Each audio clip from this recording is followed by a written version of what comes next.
Chit for chit comedy channel.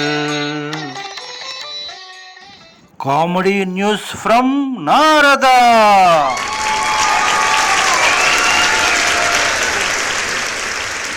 సినీ ప్రియులకు, comedy ప్రియులకు స్వాగతం, సుస్వాగతం.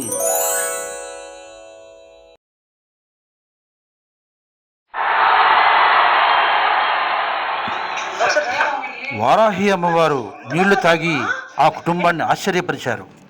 అలాగే దేశంలో దొంగలు పడి ప్రజల్ని ఆశ్చర్యపరిచారు. ఒక్కసారి కాదు, 2 సార్లు. 1985లో ఒకసారి, 2018లో ఒకసారి. అవి సినిమాలే అనుకోండి. టి కృష్ణ దర్శకత్వంలో సుమన్, విజయశాంతి హీరో హీరోయిన్లుగా వచ్చిన సినిమా అది. అప్పుడు ఒక ఊపిన సినిమా అది.